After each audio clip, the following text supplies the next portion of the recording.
Ladies and gentlemen, this is iPadOS. iPadOS, yes, that's right.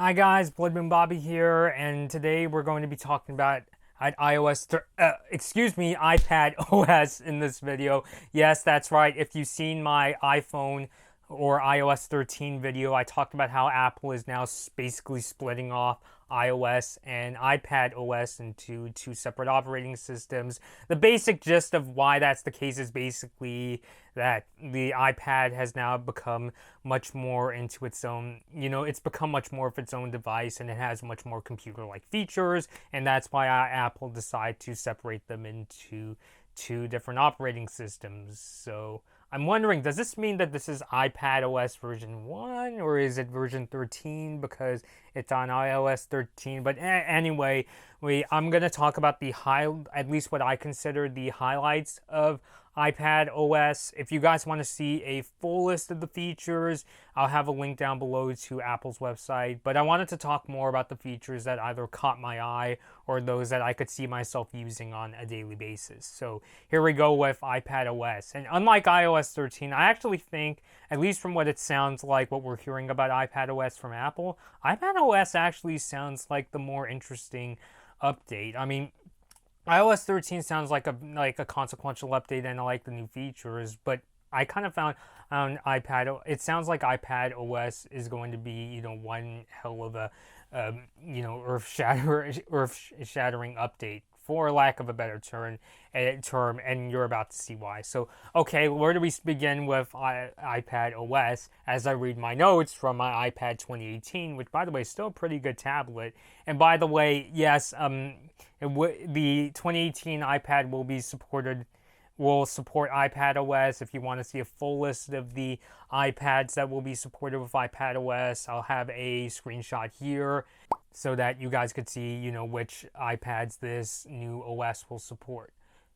But anyway, okay, so let's get into the first new feature. And you might have noticed that in my thumbnail in this video, and that is you now have the ability to pin widgets to your home screen on your iPad instead of having to go to a separate home screen. You can now see, your widgets for your various apps as well as the time all on your home screen just like that. So I definitely think that's really cool, and I kind of get the sense that this is definitely part of what Apple's been doing with the iPads over the years in terms of making them even more computer-like as they already are. Then we get to, well, before I do, I should say that iPadOS will be getting all the iOS 13 features. And now we get to probably some of the coolest parts of iPadOS, at least as far as I know, there's going to be some pretty neat multitasking features coming in iPadOS, and some of them they showed off is now when you use slide over, you can not only just use one app, but you can use several. You can flip through several apps using slide over. There's also going to be app expose, which is kind of like expose on the Mac.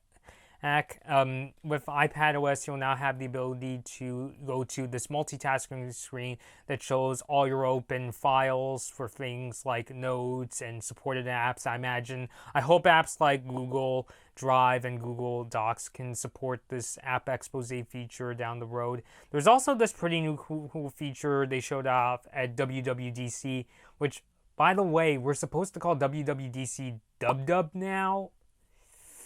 But anyway, they also showed off this pretty cool new feature where you can take a file from, say, Notes and drag and put it in slide over next to another app like Pages, and you can now have a thing where you have that particular file becomes its own window alongside any other app you want. So I think that's definitely pretty neat. And iPadOS and the Files app gets some pretty cool features. The Files app now supports things like USB thumb drives and SD cards. So I know iOS currently supports things like thumb drives and SD cards via an adapter, but it usually just goes straight to the Photos app. but now you can use thumb drives and SD cards with Apple's Files app. So I think it's definitely been a long-awaited feature.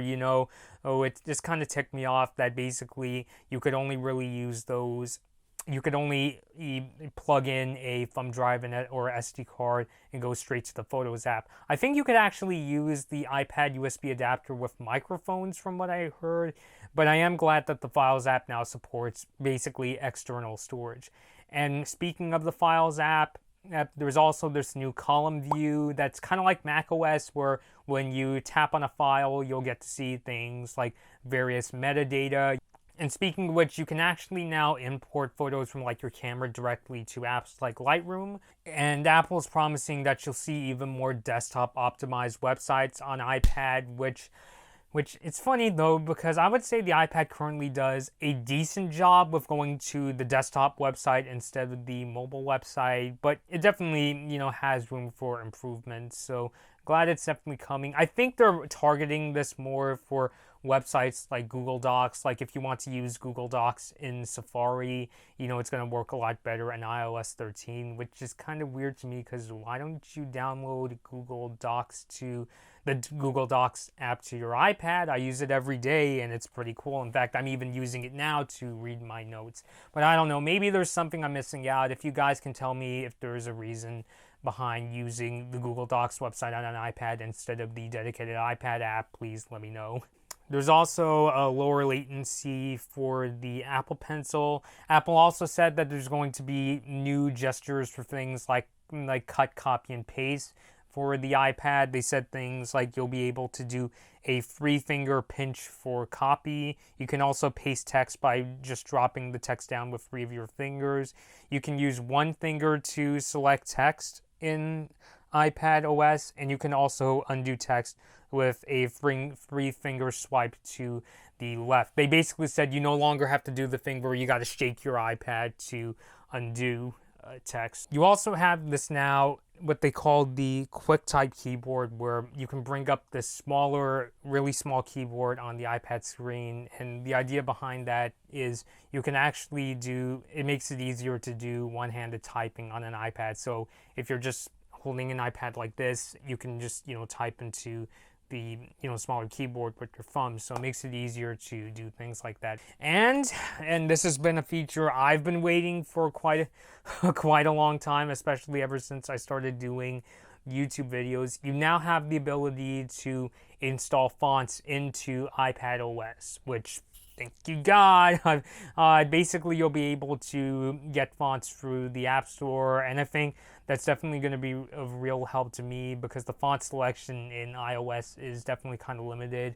A perfect example is I really wanted to use the Avenir Next font. That's the font I use across practically all my social media postings and my thumbnails for my YouTube channel. And while Adobe, the Photoshop apps, they do have a version of both Avenir and Avenir Next, the thing about the Avenir font is that it's too thin, and the Avenir Next button is too thick. So it's good. So hopefully this means I'll be able to install very particular fonts like the Avenir Next that you can find in Adobe Photoshop. So that's definitely, I think that's definitely going to be like a godsend to a lot of like designers, graphic designers, people that do things like Photoshop and InDesign that really need specific fonts for the brands they're working for. So that's really amazing.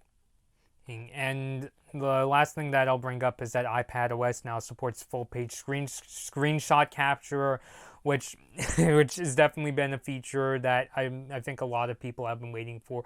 Instead of having to press the screenshot buttons for every single like segment of a web page, you can now basically just take a photo and and take up the whole thing. Surprisingly, I was able to get through iPadOS much faster than iOS 13. But I will say iPadOS definitely sounds really amazing. Some of the new features sound really cool to try out, like the addition of the widgets tab, like the ability to add the widgets tab to the home screen.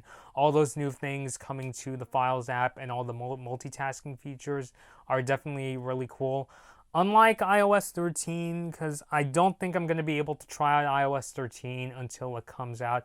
I think I'm going to try getting iPadOS, the beta, when the public beta comes out for the iPad so that I can try it out. There's some other features that are also coming to, like Sidecar, which is the ability to use your iPad as a second screen for your Mac, but I'll be saving that one for my macOS Catalina video. So I would say that's all for now. Look out for my macOS Catalina video. If you're a Mac user yourself and you want to hear my thoughts on macOS Catalina, be sure to subscribe to this YouTube channel. So that's all for now. Let me know your thoughts on iPadOS. Are you excited to try it out? Does your iPad support it? Leave all those thoughts down below in the comments. Until next time, this has been Blood Moon Bobby, and thank you guys for watching. Hey guys, I hope you enjoyed this Blood Moon Bobby video. Like and share the video if you enjoyed it, and feel free to leave a comment. Subscribe to my channel, and ring the bell to get notified when I release my latest videos. Follow me at Blood Moon Bobby on your favorite social media platforms to take part in polls, see my tech tips, and to hear about my video plans.